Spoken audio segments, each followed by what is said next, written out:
Buenas tardes a todos. Hoy voy a conversar con un gran amigo, Colin Sharpe, que nos va a traer un tema muy importante sobre la generación de contenidos para estrategias de CRM. Y hoy, Colin, ¿cómo estás? Contame. Todo bien, todo bien.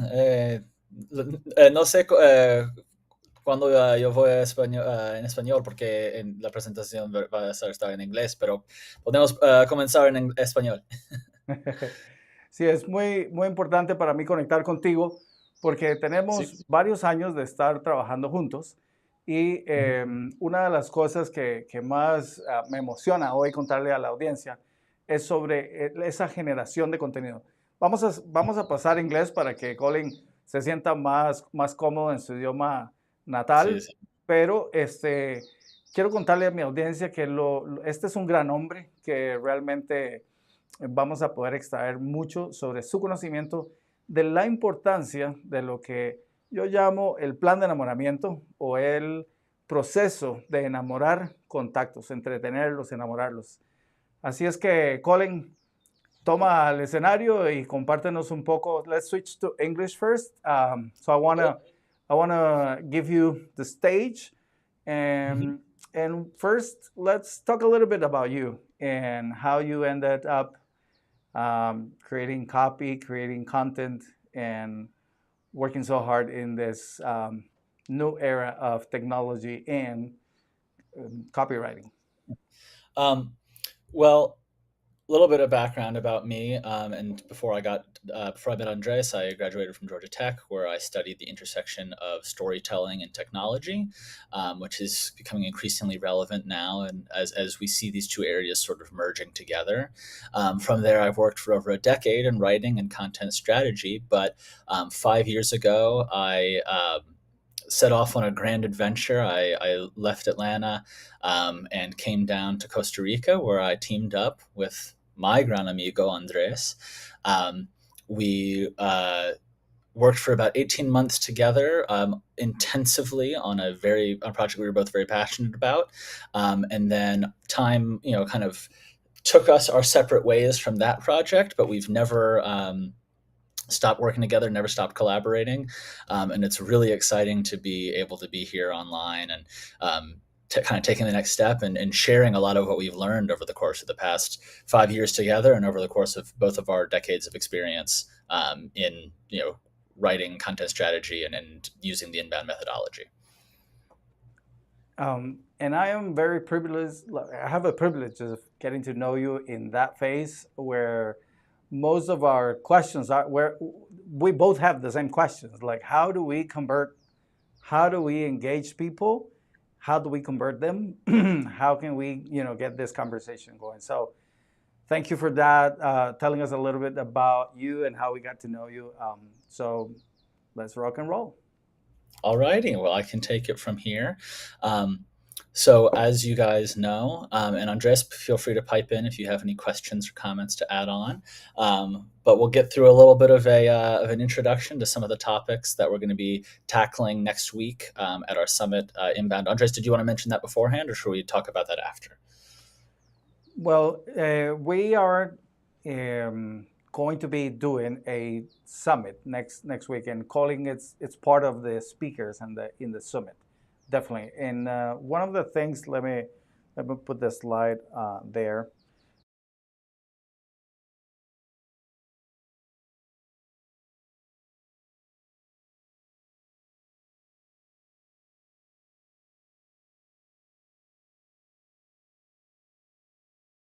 With that, one of the ideas of this live is that we talk a little bit of what is content creation these days with technology, and what Mhm. the sneak peek of what we're going to do during the summit. So one of the things I'm going to put my camera here. One of the things. Oh, it's frozen. So I'm going to go back to the slide of the event.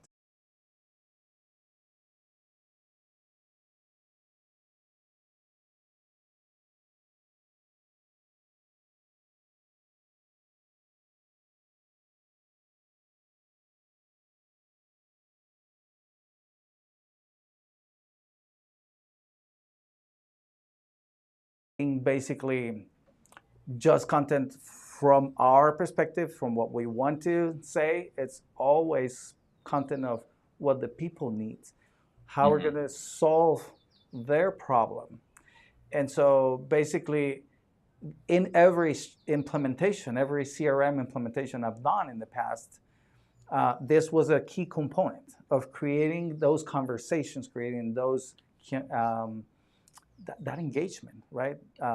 It's Thanks, sir.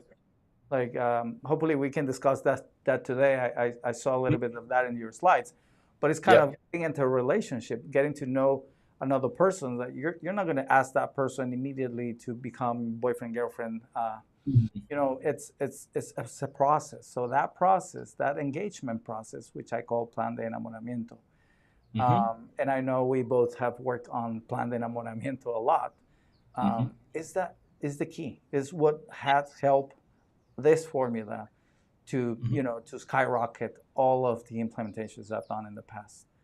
Absolutely. So today we'll be getting into a little bit of kind of the overall methodology behind our kind of plan de enamoramiento and how that works. Talking a little bit about how it fits within the greater HubSpot methodology that Andres has been talking about over the course of his lives and his content. And then on next Friday in our in-person summit, we'll be doing a lot more of workshopping. So we'll be taking this to the next level, talking about specific tips, strategies, and tools, kind of walking through a few scenarios. We don't have enough time to do that today. So instead, we're going to get into a little bit of the presentation of something that is really, really vital. And in order to kind of capture that, I want to tell you guys a story first. Um, so the reason I'm sharing this and the reason that we wanted to share all this information is because this plan de enamoramiento, which is just our kind of shorthand for having an engagement and nurturing plan, um, is in many ways, from our perspective, it's a vital process and something that, everything else can be going perfectly, but if you don't have a good nurturing plan, it can all fall apart. So personally, from experience, a long time ago, I was working with a top tier organization, and this is, utter professionals. These are excellent people who have been there, done that, and I was working as their writer and content director.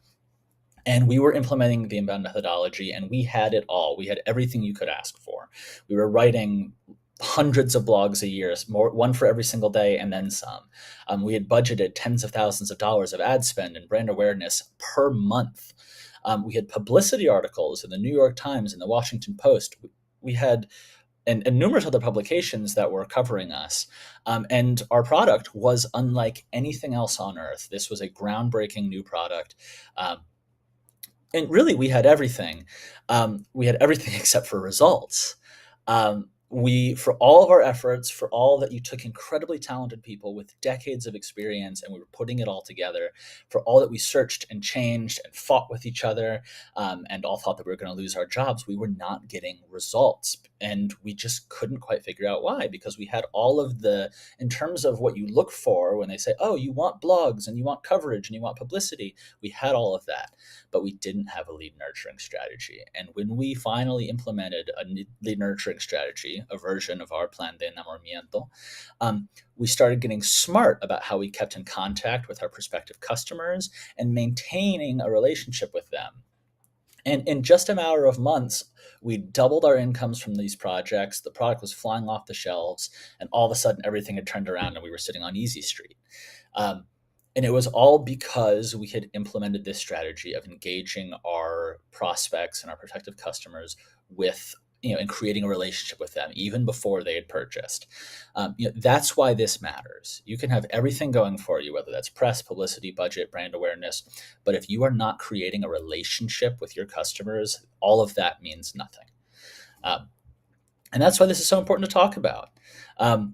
So we've talked I wanted to kind of give some context before I got into a little bit deeper of how this process works. What I'm going to do throughout this presentation is we've talked about why this plan is so important. What we're going to do Next is we're going to talk about the pieces of those plans, and then we're going to go into a little bit of detail about how you execute each of those steps correctly, and at least to give yourself the best chance of success. But in order to get there, I wanted to touch on a little bit of kind of the background information that Andreas and a lot of the content we've been putting out recently has covered, just in case you've missed some of those lives. So we've explored how to create buyer personas and a prospect fit matrix. These are sort of the identifying factors. This is how we identify our prospective buyer, both from a marketing and sales perspective. And to bring it back to earth and back into the the realm of universities, we now, after that process, have a picture of our ideal student. We've filled this out with kind of a lot of details that we know. We know their wants, their needs, what exactly we can do to help provide them with their ideal educational experience. This is getting increasingly more sophisticated with AI. That's something that this Andreas has been showing a lot of, how you can use ChatGPT and AI information to really tease this out and get more accurate data. But essentially, where we're coming from here is we're assuming that we already have a pretty good sense of who our ideal student is, this ideal prospective student. We know a lot of things about them. But that doesn't mean that we are ready for them to convert. Just because we don't know who they are and a lot about them doesn't mean they're ready to enroll, because they might not even know who you are. They may have just heard your name or the university's name or the high school's name. Maybe they've done a few preliminary searches and they're in the consideration phase where they're exploring options, but we don't have a relationship with them yet, and we have a long way to go. This is where the plan de enamoramiento comes in. And the reason we call it the plan de enamoramiento is because it really is a lot like dating and building a healthy relationship with a potential romantic partner. And that's why we use that metaphor. HubSpot is a CRM, and this is a software that we use in, but the CRM stands for Customer Relationship Management. And we are building a relationship with these students, obviously not a romantic one. We are creating a relationship of trust, of authority on this topic, of demonstrated value, so that these students understand who we are and what we have to offer. But you do that through many of the same stages that might even be similar to kind of the process of falling in love, because ultimately we want people to fall in love with this school so they're practically begging to be enrolled. Andres, I heard some stuff over there. So, did you have a question? No, no. Basically, I have to add from that this plan de enamoramiento, as we kind of make a relation or connection with getting a partner, has been very important over these last years to understand that it is a relationship. And when you are in a relationship, you start the relationship basically with dates or like little conversations, until you get to that moment that you ask a person something else, like basically getting into a more serious relationship or a boyfriend girlfriend situation. But it's not going to stop there. So I Hmm. just wanted to acknowledge that what you've just said so far, that knowing who that buyer persona is, that ideal profile or buyer persona, Hmm. that doesn't give us the permission to just shoot them anything. We want to keep that relationship. We don't want to burn the relationship at the beginning. It's kind of thinking in that way. Like, if you want, like, just stop you for a moment, because of that's so Hmm. important. Like, we don't want to burn a relationship. What happens when we burn relationships? That other person doesn't want to speak to us anymore. And Hmm. so it's for life relationships. So that's kind of what I've found. Most of the implementation processes lack of good plan de enamoramiento, and plan de enamoramiento for life. After they enroll in it as a student in the organization, you want to keep them for life. And that's what universities in the United States are doing so well with Hmm. that, alumni program, where they keep you, they keep you in, Engaged. Yeah. engaged, right? And so that I just wanted to pause here to make Mhm. that distinction. It is a relationship for life. It is not Mhm. for one time, enrollment or one time selling in Mhm. the commerce arena. But for a university, or institution of any kind, you want to bring back those people. Even my high school is sending me emails saying, "Hey, come back for the homecoming or for the games or for the festivals they do every year." And so Mhm. that's creating a relationship for life. Mhm. And we had talked about this, and the parallel. It's easy to draw the parallels to a romantic relationship, because we use the vernacular of dating. Because you think about how a relationship happens, it starts with a chance encounter. You get some sort of contact information. Historically, this was getting the number, or now, with, I guess, people of my generation, it's WhatsApp and Snapchats and all that. Um, In the third, you nurture the relationship. You go on dates. It's sort of the dating process. In the fourth step, you take the next step, whether that's forming a relationship and having a formal relationship, or asking someone to get married. And then the important thing that Andres was just touching on was maintaining the happy relationship. And so that's what we talk about, is that this isn't just a transactional. Entice them until they buy. You're creating a relationship that starts before they purchase and ends long after they've graduated from your institution. Um, and I'll get into that in a little bit more detail in the next slide. So, we've talked about it from the relationship perspective. And here's just a quick look at um, the idea of walking through a possible relationship that you might build with your prospective students. So you have the first chance encounter in romantics. Maybe this is a meeting at a bar or out at a social event. For digitally, it's clicking on a social media post that leads to your website. This is that first moment where someone has stumbled upon you. And then you have a chance to wow them, to engage them with your incredible design, with your content. But none of that really matters until you get to the second phase, which is getting the contact. And we'll talk about that later, and why that's so important. This could be anything from filling out a contact form for more information, signing up for an event that gets their email, downloading a course guide that gets you have it as a lead magnet.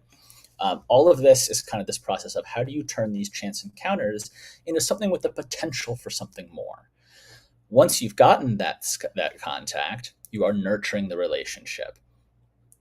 And one example is students could engage with your emails or your social posts. They could see videos you do, attend webinars, attend real life events that are part of your nurturing campaign, all designed to bring students into this fold. And you can track it all with HubSpot. Then, once and we'll get into this in some other talk about scoring, but when there will be a time where you'll know it's the time, a student is prepared to either take the next step, or it's not the right fit for them at this time. And so then maybe you can send them an email promotional campaign, or you have some sort of offer that you give them exclusively. Um, Regardless of whether they join or not, you then continue building happy relationships with potential prospects. You continue nurturing them in the background. And with students that you have had enrolled, you continue to engage them via feel good campaigns, including your on campus events, as well as stuff like those alumni programs that Andreas was talking about. On the screen right now is just sort of one possible example that you could build and maintain a positive relationship with your students. But regardless of the actual details and how that chance encounter, contact, acquisition, nurturing, next step, and relationships are done, the theory behind it remains the same, which is why we wanted to kind of talk about the theory first. Here's a little bit of a graphic capturing the steps of the lead nurturing process. And we talked within the HubSpot ecosystem, we talk about how prospective buyers go from awareness to investigation, to consideration, to decision, and finally to retention. And you can see on the bottom of the screen, kind of these each tie to one of our steps of the plan de enamoramiento. You have the encounter, you're getting the contact, you're nurturing the relationship while they're considering their various options. You're helping them make the decision and take the next step. And then finally, you're retaining them by maintaining happy relationships. So you see that inbound is a spectacular methodology, and it gives you the ability to kind of take the same concepts and apply them to a wide variety of different platforms, industries, what have you. And this is just kind of the way that we use that language within this idea of, hey, you're building a relationship with your students. Colin, Yes. one of the things that I've noticed with organizations, corporations, and of any size is that they forgot that there is this thing, process where somebody is doing a research, right? Hmm. And with the research, they compare. So with the content that you would typically get out needs to address where people are. So if I present your slide, the awareness is just that encounter, like they were kind of looking around. Yeah, but that's where you can throw information, Hmm. Hmm.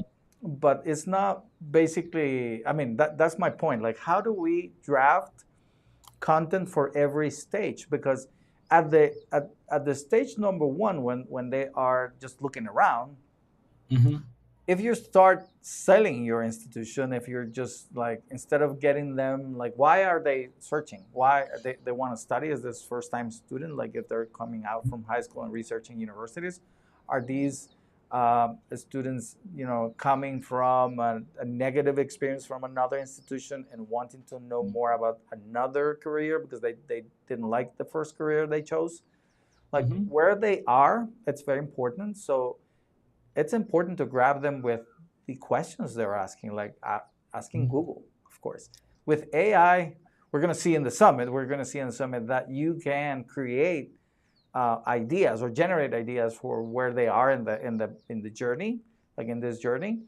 Hmm. But to be more practical, and I want to have, since I have you here in this live, um, is that any kind of I mean, is relevant or not? Like, what's your impression about building just a pure, like, here's my content, Hmm. read it or listen to it, and that's all I have to say, like, or get through the journey with them with Hmm. different pieces of content. Well, as every single, I'm sure, admissions director, student question, there's going to be questions. There's going to be interactions, and one of the most important things that you can do is, foster. Content is very important, and I go into a little bit later, and we can touch on that when I hit it. But the you know we don't necessarily talk about having a content funnel anymore, because that kind of takes this assumption that everyone starts in the same place and they move down the same place, and we have just kind of this buyer's journey. We talk now instead about creating sort of a content web of understanding that people may take very vastly different paths through your content, may want to research you in a lot of different ways. And that's totally okay. And it's accurate to what we know. The fact that we have HubSpot that can help us sort of track these relationships through it is incredibly helpful, because as you are creating this content web, there is no one set path that your students will take. There's no one set path that any possible customer would take. It's all about giving them the options and being approachable and answering the questions. And then one of the things that kind of we don't touch on in this presentation, but is hugely helpful, is the human aspect of things. Having access to your team, whether that's your admissions team, whether that's your student experience team, whether that is admissions directors, admissions agents, whoever that is, having access to those people is where you can kind of bridge the gap and get those human relationships forming. This is a great step that lets you do this almost entirely digitally, but everywhere along this process, you can put human interaction and get those questions answered along the way. Yeah, that's a great way to put it, and how to extract from the knowledge that your institution already have, from those directors, from even the admissions staff, that they Hmm. would know a lot more what kind of questions the leads are asking.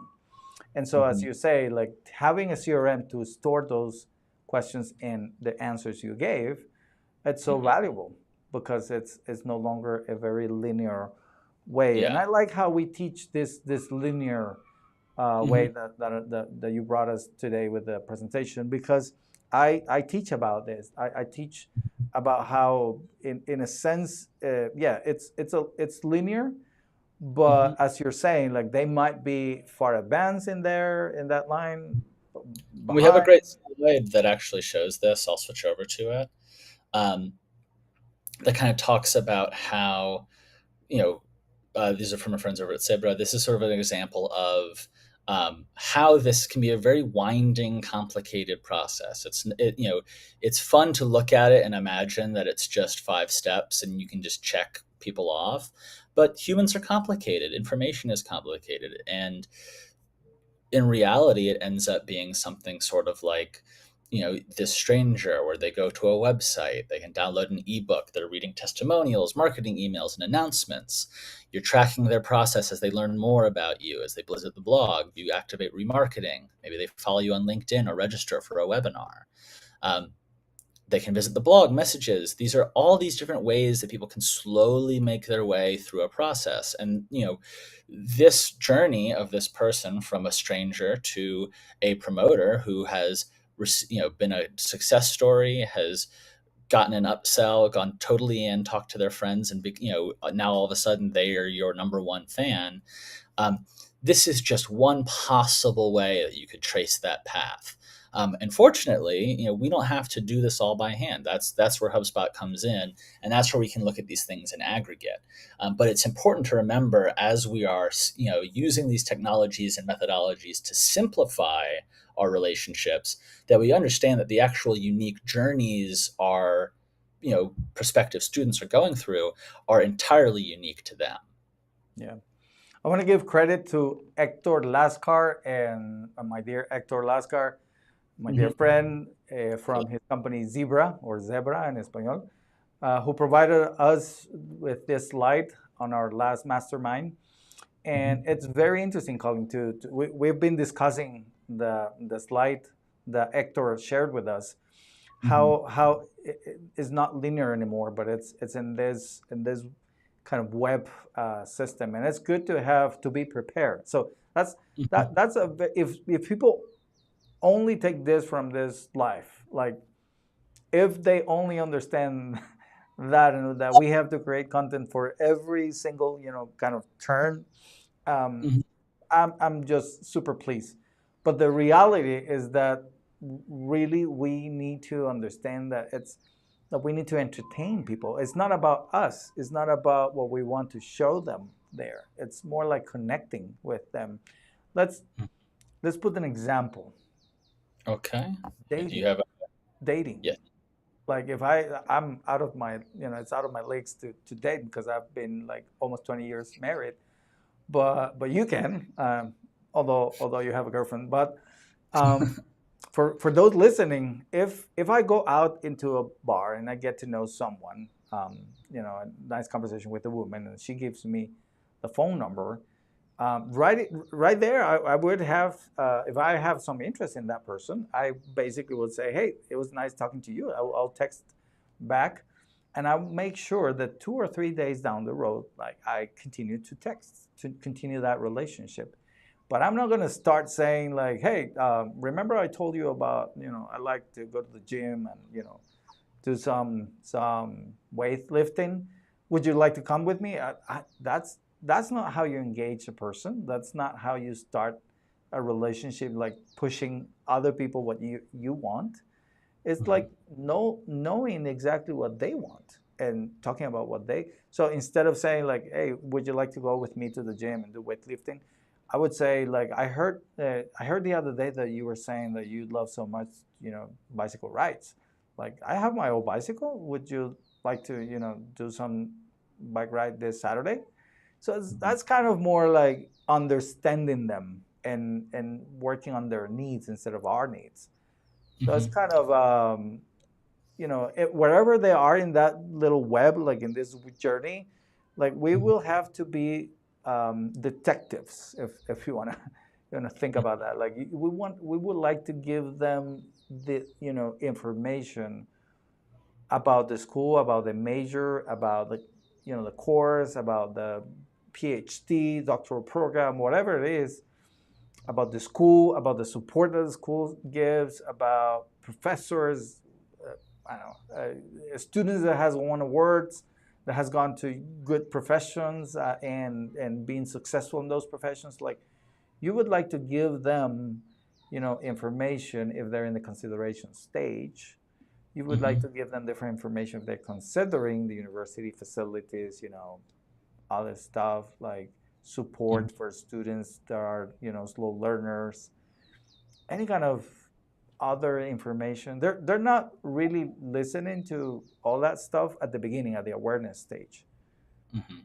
but they're maybe listening to this in the consideration stage. So if you don't have technology, that's what our conversation has been for the last 5 years. Like, how Hmm. would you know if you don't have technology where they are, right? Hmm. So it's kind of the ongoing conversation. How do we pass from a linear to a more binocular or web design, content Hmm. strategy? Well, and what Andreas, touches on right here, and what, as you can see, what we could hop into a conversation about any area of this content, and it could be, an hour talk in and of itself. And that's a challenge for all of you. Is you have to, as humans, we have to kind of be able to bridge this gap. And as the people who are running these processes, we have to be able to bridge these gaps between, we have massive data sets, we have lots of prospects, and each one of these people has a unique journey. But how do you then create a way to reduce that and speak to them in aggregate? Because we can't write an entire website and body of work for every single possible student. It would be impossible. Um, but how do we take those shortcuts, and how do we use shorthand, and how do we speak to people in aggregate without reducing the uniqueness of their journey? And that's the constant challenge of, the inbound marketer, is how do you treat people increasingly more as unique individuals who you have a carefully tailored relationship with, but at the same time, how do you, be reasonable that this, a small admissions team may not be able to actually create thousands of pages of content for each possible student. It's just not possible. So that's what we kind of, as we get a little bit further into this talk, that's what we get into. Mhm. Uh, Just a little, uh, you know, my 5 cents there in that comment. That mhm, is why you have to have like people who understands this process that helps you. Because if you're, a mid-sized university, a small, definitely you need help. But when the university, when the institution, when the language program, for example, gets bigger, then you would have to, in order to expand, you need help. And that's what us people in the arena, experts, CRM experts with the inbound, or experts in the inbound methodology, help them with, so that we help them create that content for different stages instead of them trying to figure it out all that by themselves. mhm, Just want to let you know, because I don't want to, seed fear in people like, oh, it's impossible. It's beautiful to understand that it's, there's a web of content that we have to create, but impossible is not. Like, it's not impossible. It's really, mhm, a matter of getting the right help. First, mhm, understanding that that's the issue, that's what we need to do, and then the fundamentals, and then getting help on this um, phase of creating content for different stages of their life, like life cycle or their buyer's journey. mhm, mhm. And just to kind of put a bow on all of that, as we said, you can have any number of contacts and chance encounters, but if you don't follow up and you don't nurture those relationships, it's not going to turn into conversions. Obviously, the challenge there is it helps to have a robust lead nurturing web, but it can be very hard to accommodate all the different people in the process and all the different angles and possible connections that might happen there. Especially because not every student will respond to the same content in the same way. And having more options, more chances to convert gives you the highest chance for every student to have something that speaks to them.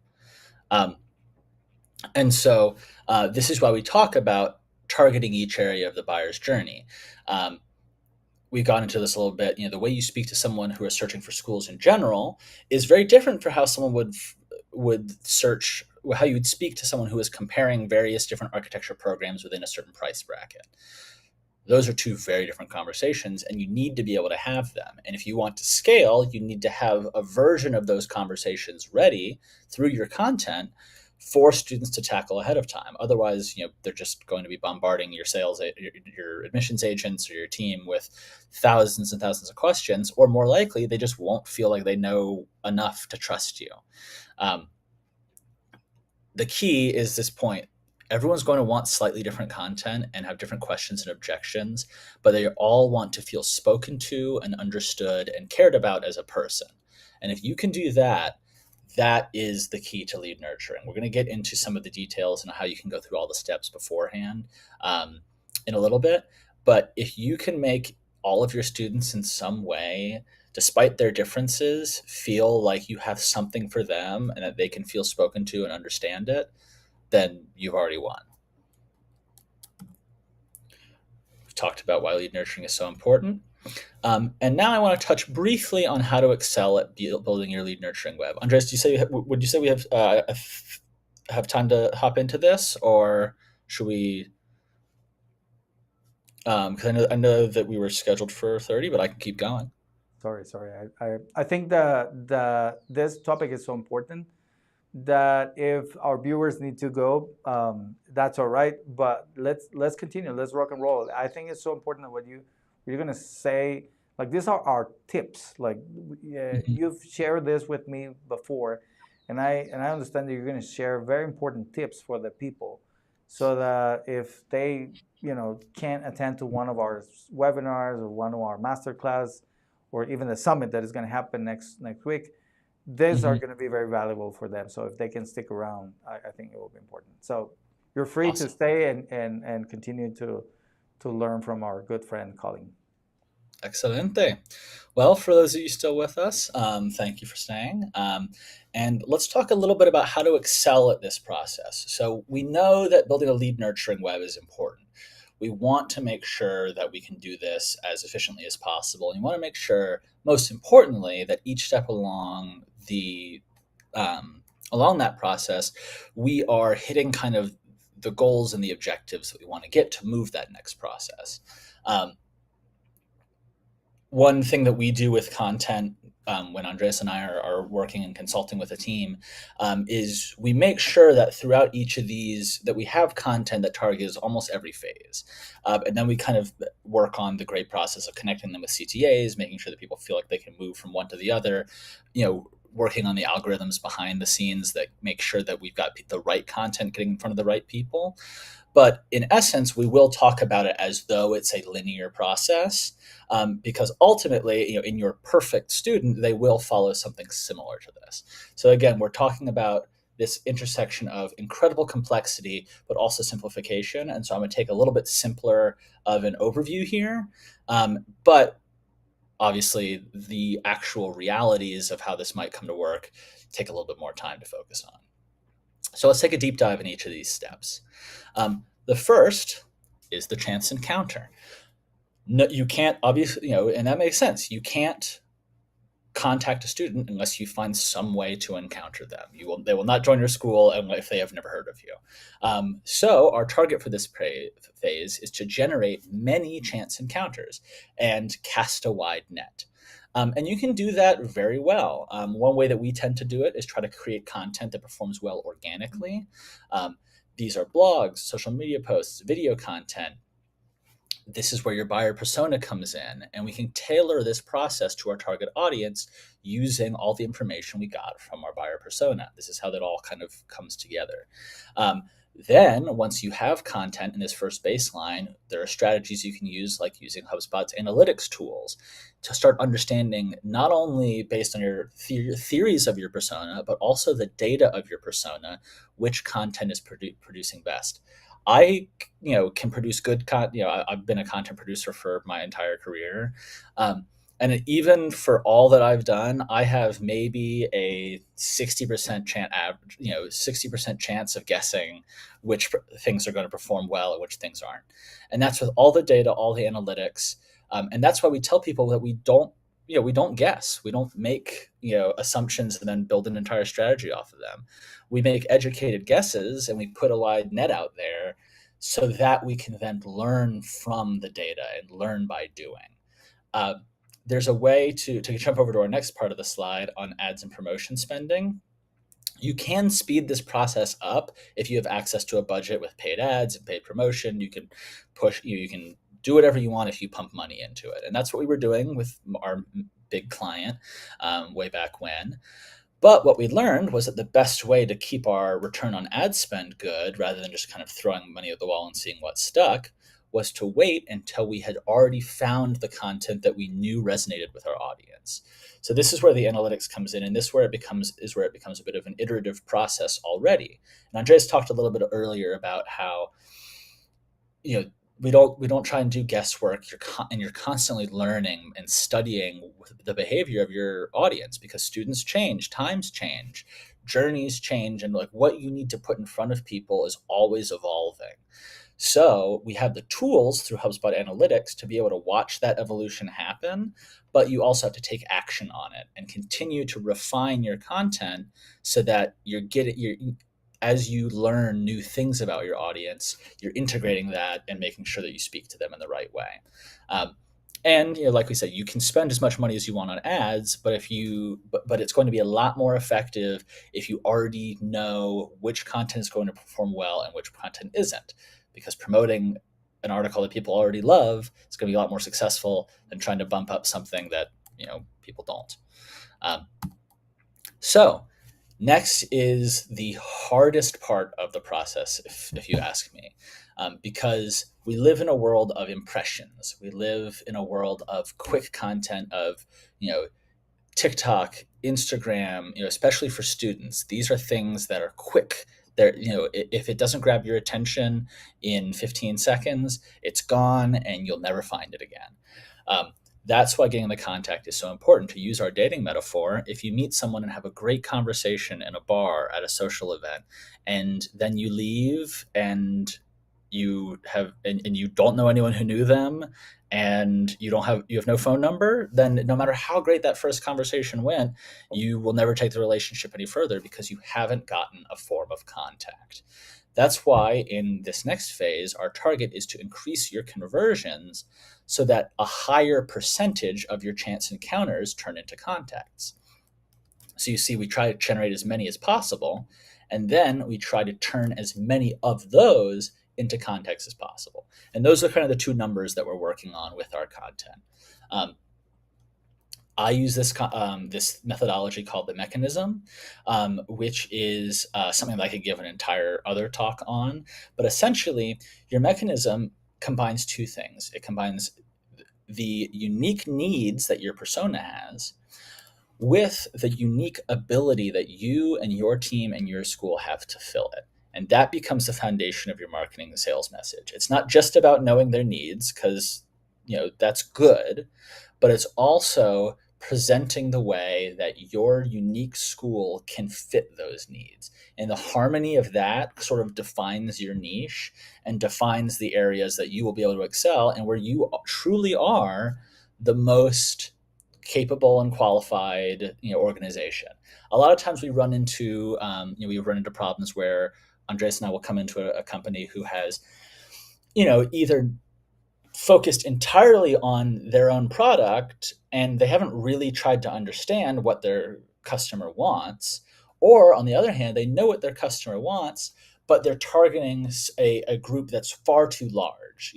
That other people, for example, if I was a small hotel in Guatemala, I wouldn't be trying to compete with just people searching for tropical vacation. I'd be searching for people who had specifically interest in Guatemala, because you're trying to keep that that search, and you're just trying to stay within an area that you can truly excel. And obviously, big companies can excel on a much larger scale, but for a small or medium-sized university, it's really important to understand who you are, what your identity is, and emphasize that, because you don't want to just be saying the same thing as everybody else.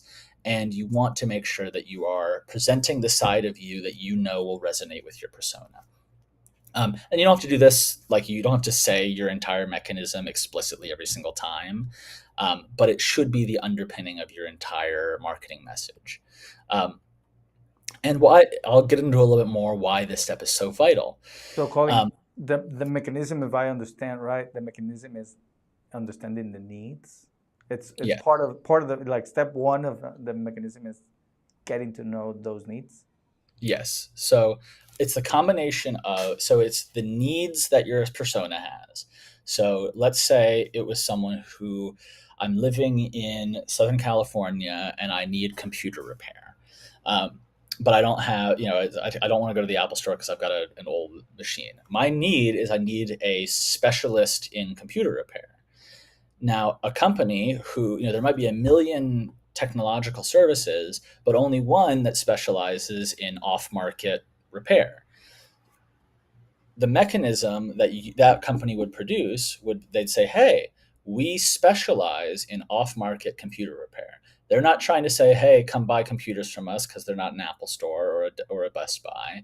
They're not trying to say, hey, replace Genius Bar with us. We're specialists in Apple. No, they're saying, hey, we are specialists in this particular type of computer, and we know that we can do it on, at an affordable rate, and they're understanding that that the person who is looking for them, that's what they want. And so it's kind of this, it's a discovery process. And I always say that finding your mechanism is a little bit of a dark art. A lot of it evolves in how you are understanding, how it really is an indication of how well you understand your audience and then who you are. And this is another thing that continues to evolve, but Well, essentially it is. I've worked Yes. enough in university settings where I've heard the conversations of the students. And so, for instance, a good example of what you're saying of the mechanism of understanding the needs Mhm. is, well, I want to study vet. I have my own daughter wants to study veterinarian, and everything with artificial intelligence just this year changed the whole game. Like, there is, cases where the doctors are uh, making evaluations and, digging more. Maybe there's research that says that doctors for patients takes like 12 to 17 minutes to identify a possible solution, a possible remedy, a possible treatment, where Mhm. AI does it in 17 seconds, and they're getting better every day. So she has this kind of questions of how AI will transform the veterinarian, or the medicine, the health industry in any Mhm. ways. And so we need to be actual. We need to be, okay, it's happening right now, and it's what are we doing? Is the university helping them to navigate through that? So it's under the mechanism for me in that case is Mhm. what is the conversation in their heads? How are Yeah. we? And that's gonna actually, AI is gonna change and shift every profession I know. Mhm. Health, marketing, It's sales, already both of ours. architecture, like making renders, and architecture making renders. So though understanding their needs, it's super vital. Hmm. And then, for example, to use that great example of someone looking for a veterinarian, if you can understand that you've got people who are entering a very uncertain and changing world, one where AI has evolved all these industries. If you can speak to them and say, hey, we take a evidence-based approach, we try to integrate AI into all of our classrooms and try to keep up in touch with the things that are happening today in real world veterinary schools, that message clicks, and that is how you find a successful position. Far And then more, far more, connect them to the faculty that are already practicing AI in their clinics. Connect exactly. connect to students that are already, practicing with, getting their diagnostic and comparing to AI diagnostics. So it's kind Mhm. of like put them in a conversation, like how's been shaping already, like seven, let's say 9 months already, Mhm. since it was launched. And And, so, Andres, what you're talking about, that is a point that I get to later that we might not even get to, is this idea that specifically for admissions, we talk a lot about within the bounds of HubSpot and within how you have these big systems and how you can do everything digitally. But a lot of the support that you can also do is towards actual human interactions. For example, putting students in touch with your faculty, putting students in touch with other prospective students or existing students. Those kinds of relationships are marketing, quote unquote. They aren't done by your marketing team, but that can be just as important to this process and to that whole, be part of your nurturing web as any form of digital content or example. Yeah. And the only way it's possible is that you keep track on a software, Mm-hmm. not an Excel spreadsheet, that automate, like when they have a question or they have advanced a little bit more, they join the whatever the bulletin newsletter list, Mm-hmm. or they've gone into a open, open house. That's where you see that they have interest. So they've moved forward from just the awareness stage to consideration, because they're coming to a open house. They're coming for a Q&A with other students. So when that's happening, the system would know, the CRM would know, and automatically would send other type of content to connect them with potential. And so they will be able to connect through a Zoom meeting or a one-on-one person. But the software, the CRM, whether it's Hotspot or any other CRM, we're going to have some people attending to the summit that they have other CRMs like Soho, Dynamics, Salesforce. And that's all right. Like Hotspot today and all those other CRMs collaborate. Salesforce, some institutions use Salesforce for their sales process of enrolling students. But that's all right, because the marketing, it's a super powerful tool in Hotspot that you would be able to connect to those other softwares, even Soho, right? So it doesn't matter really the technology; it's the methodology. Is the formula that we want to give them to, so that they can learn from it and use it. Mm-hmm. Mm-hmm. So we've talked a little bit about the about mechanism and message. Um, we find it really important that you want to make someone you want to get the contact.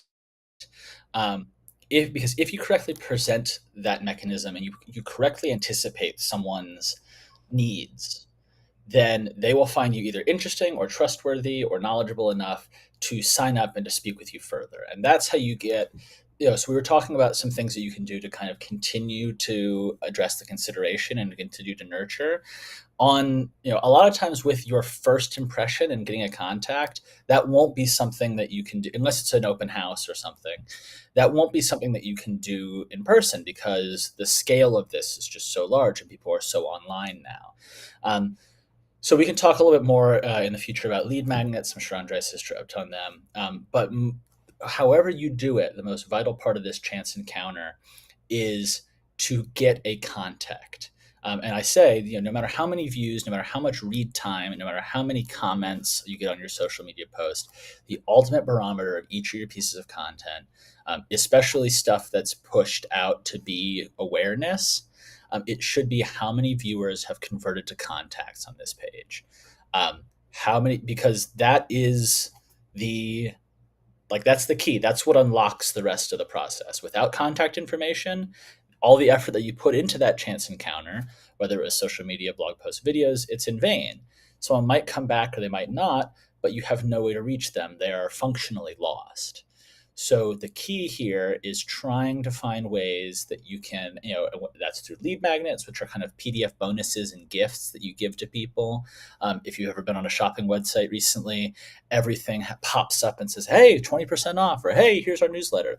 Those are lead magnets. And Andres and I are working on how you can, as the world evolves and everyone gets smart with these, how you can make them more subtle and more compelling, rather than just blasting someone in the eyes with like, "Hey, don't leave, bye." Um, you know, the way that you present that is getting more and more sophisticated, but it is key to get that contact information. And we get a lot into the nuts and bolts of nurturing relationships.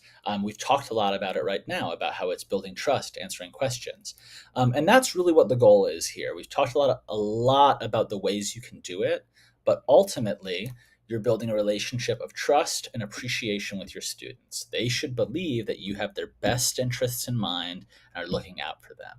And you look at all the ways we've talked about of getting them in touch with professors, talking about their needs, producing content, answering questions, anticipating challenges, in-person events, meetings, phone calls.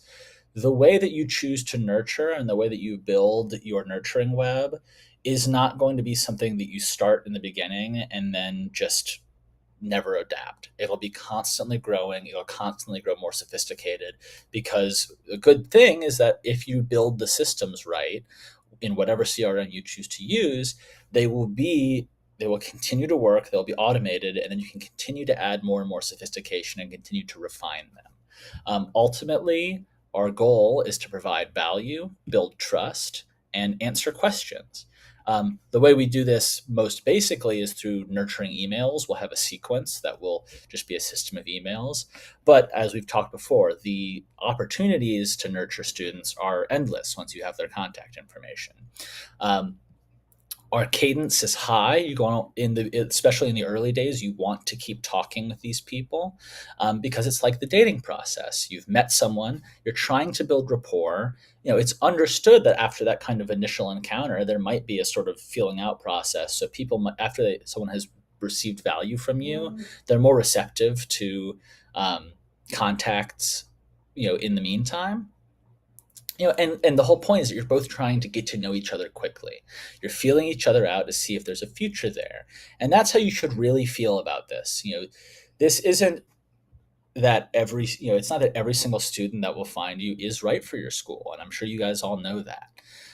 And this is where knowing your mechanism and knowing your identity is very, very important, because if you know not only who your ideal student is, but also how you serve them, it helps you identify, incorrect matches or good students who maybe you're not the right fit for. And ultimately, you're not, it's tempting to try to to just try and bring everyone in. But as we'll get into later, if you really focus on getting the right students and really thriving with them, it is going to pay way more dividends than trying to grab a bunch of students who really won't be that great of a fit for your school. So primarily, you want to provide value. I've got some details on the email nurturing campaign, but as we've said, FaceTime is excellent. Any way that you can enhance and add human interaction on top of your email campaign, whether that's through real world or virtual seminars, through one-on-one calls, on-campus events, that really enhances this process. And this is all, of course, building to taking the next step, just like you might ask somebody to engage in a relationship, or you might ask somebody to marry you. One day, after enough dating, and you will figure out the right amount of time for your school and your organization, you want to take action and kind of pop the question. You want to say, hey, how can we make it make sense for you to convert into an enrolled student? And this comes after kind of that initial courting process. If it's a nurturing sequence, it comes to end after a certain amount of emails. Or you kind of, you decide, maybe it's a season where if you're a school, once the school year starts, you kind of put things on the back burner. You don't work on admissions so much. And like I said, the time that you pick will be up to you. But now you really kind of give a student an opportunity. Maybe they've been exploring and you kind of present them. You say, hey, would you like to escalate this relationship and enroll here and be a student? And here's a bunch of good reasons why. Or you say, okay, clearly it's not the right time yet. And then you keep them in your contact database. You give them space, you don't lose them. And so this kind of branching path is really the only branch that I talk about in this nurturing flow. And it's really because anyone who kind of branches off and says, it's not the right time for me to convert, just goes back into your list. And whether that's a sort of more at a lower cadence, or some other thing, you you keep them in contact just in case, because many people do come back 9 months, a year and a half later for a big decision like enrolling in school. And if you haven't kept their information, then again, they're lost to you. And even if of every single person who doesn't buy with you, only 10% come back a year later, that's 10% that you didn't have access to, that you've been able to activate through only, you know, just keeping in touch with them with a few emails over the course of a year. Um, so the target here, for the long-term nurturing, is to keep students who weren't ready in your database and give them as many opportunities as possible to convert when they're ready. This can be newsletters, mailings, just kind of spirit stuff. Anything that keeps people excited about the school is more fluffy. And maybe you continue to offer opportunities to make those decisions and provide fresh and interesting content.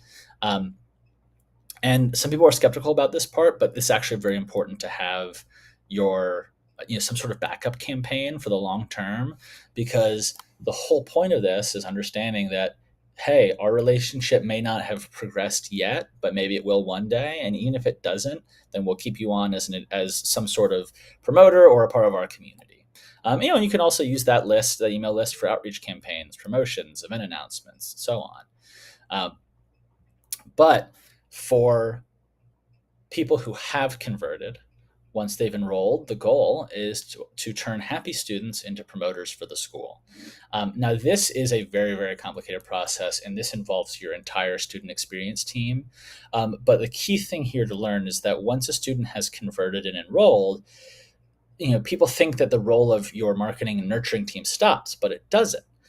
By continuing to provide helpful information and value, whether that's to your students or in other companies, whether it's to your existing customers, you create a strong sense of loyalty, and it increases the chance that they'll become promoters. For schools, referral traffic is even more powerful than it is for other products. And for other products, it's the most powerful source of traffic.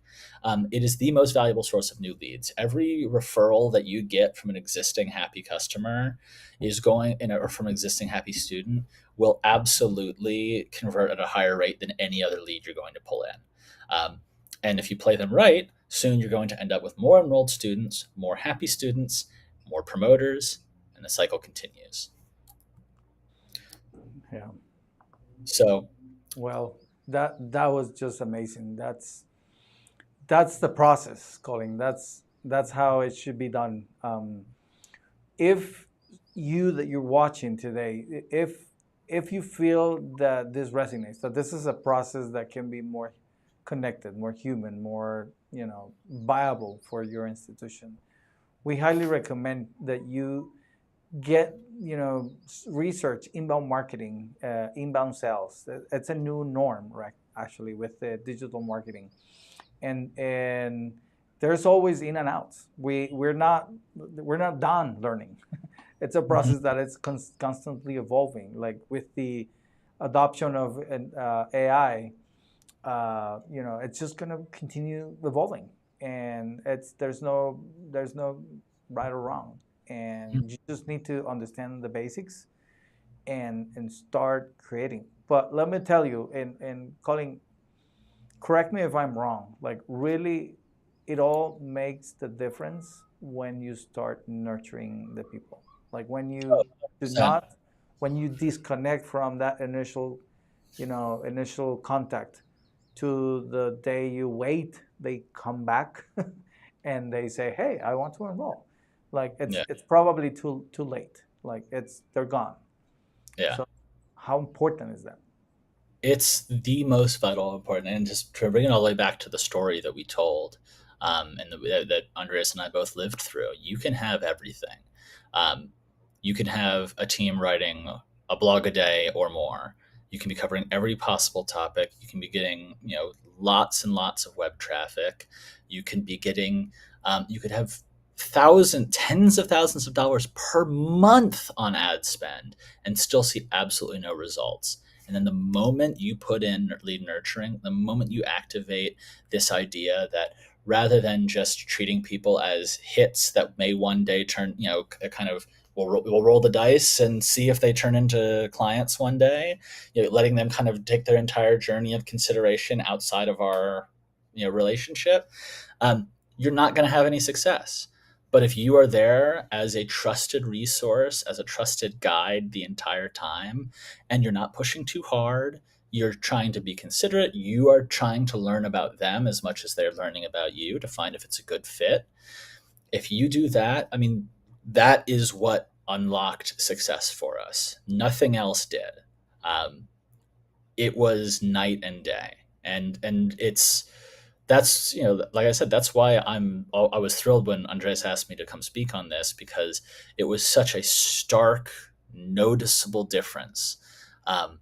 In terms of and it literally changed our changed lives and saved jobs for a lot of people, that we were able to implement this. And that's why this is so important, because and I think moreover, in the world that we're going through today, where the world gets increasingly automated and increasingly digital and increasingly impersonal, building relationships sets you apart. And it really makes a difference if someone truly feels like they are being cared for, looked after, and like they are having a real relationship in this world of many artificial ones. So I can't say enough about why this is important. And that's why I have a bunch of slides here that I won't even get to until our talk next Friday. But yeah, it is. Andres and I have talked about this potentially being, the one of the pieces that you cannot live without. Some of these things you can kind of hack your way around, but you cannot hack your way around creating a legitimate, engaging, and entertaining relationship with your prospective clients or your prospective students. Yeah, and even with any kind of software or technology that they have, if they figure out this part, they're going to excel. So Exactly. today you can have this piece of software. Tomorrow you will have another software. Tomorrow you will have another software. But this is the strategy. This is the part of the strategy, part of the formula that really ignites everything and change and save jobs and create create abundance and really for everyone involved in the institution, for the students, for the institution itself, for academic, for the professors, for everyone to get that critical mass of well connected and well engaged, and then promoters of the institution.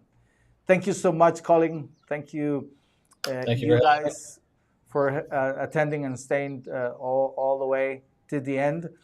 I've just shared the email address, so if you have questions, you can share those questions. I'll send those questions to Colin. Also, don't forget, if you want to be part of the summit. Let me put this.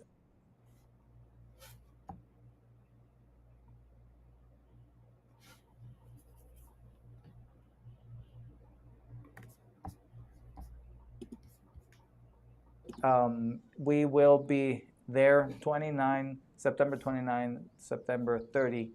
We'll be there with Colin and this other group of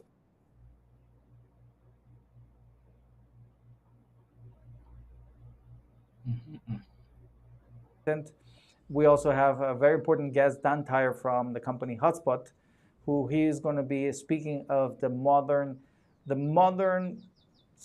admissions process for the modern university. And so with that, I want to let you go.